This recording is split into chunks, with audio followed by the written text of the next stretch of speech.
ก็จะพาทุกคนเนาะไปหาเห็ดไข่นำกันเนาะมื้อนี้ก็คือเราจะไปหาเห็ดไข่กับน้องเฮา2 คนเท่านั้นเลยเด้อทุกคนเฮาก็คือเอากระตายน้อยๆไปแล้วทุกคนกระตายก็คือขาดก็สิเป็นดอกบัวของน้องอีปู่เฮาเองเนาะปู่เฮามันเรามี2น้องคุณเฮาเห็นแล้วเด็กเห็ดไข่หน่อยนึงอันดอก1คุณตัวหมดโคตรลายเขาไปเอาก่อนน้องชายเขาก็คือได้บอกบัวที่บ้านมาคนคือแบบสายโคตรยาวเลยแล้วก็โคตรงามเลยนี่เราคูเราเห็นอีกแล้วจังว่าแบบมันขึ้นดอกหน่อยแห้งอะไรตอนเสาร์หรือว่าเขามาหาเสาร์ผุดเราคูเห็นอีกแล้วเก็บลูกมันเกินอันนี้เป็นเห็ดดินทุกคนบ่เป็นเห็ดไข่ขึ้นล่าเลยเห็ดตัวนี้ว่าเอากระยาเนาะไปอันนี้คือน้องเขาเห็นแล้ว1นะทุกคนอันนี้คือมา2 คนอีหลีเด้อแต่ว่าปู่เขาน่ะเรามาเลี้ยงงัวเนาะนี่ใช่ไข่ว้าทุกคนเก็บออกมาเลย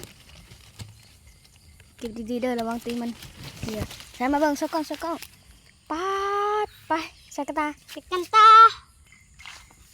อันนี้ก็คือเป็นหน่อทรายอ้ายทรายนะทุกคนก็คือ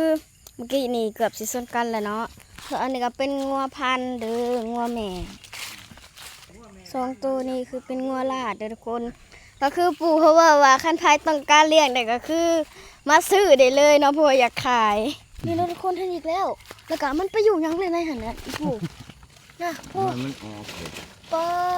เคยเราเก็บดอกนี้ก่อนละกันเก็บนี่ดอกงามมาหากันต่อ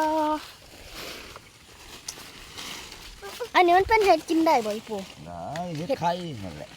ไปออกยังวันได้พูดอันนี้ก็คือปู่เขากำลังเสาะและแสะออกเพื่อสิเก็บนะทุกคนนี่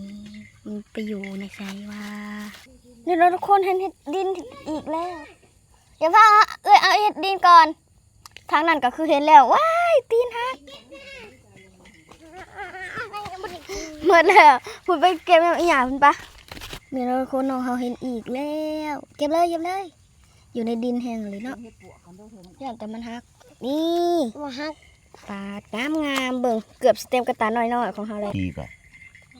ตำปนกินสงสารเบิ่งดอกบางใหญ่หนึ่งเขาไปอยู่ในหูน้อยๆเนี่ยทุกคนกำลังสิได้แล้วว้ายนี่ปูค่ะนั่นปูยังเดือดดอกเลยนั่นนั่นได้ปูพอคามันก็คือโคตรอันนั้นเลยอย่าพอขนองขะแนงเลยก็คือชิเป็นยาตีมเจ้าของเนาะทุกคนก็คือคอเด้อยาตีมเฮ็ดเพื่องน่ะขั้นเจ้าเก็บกอดกะเฮาก็บ่ได้เก็บเลยได้นั่นเด้อทุกคนเฮ็ดเพื่องยาตีมเนาะก็คืออันนี้บ่ได้หลักเด้อคอเราแล้วเรียบร้อยเนาะไปหากันต่อได้มาเต็มกระตาน้อยเลยนะทุกคนยาตีมนี่ก็คือขอมาหาเฮ็ดเนี่ยคือผ่านเฮ็ดเพื่องยาตีมบ่ได้เนาะคนโอเคเนาะมือนี้ก็สิขอตัวลาไปก่อนเด้ออย่าลืมกดไลค์กดแชร์กดติดตามให้ช่องเวลาเดียวตันเด้อทุกคนบ๊ายบาย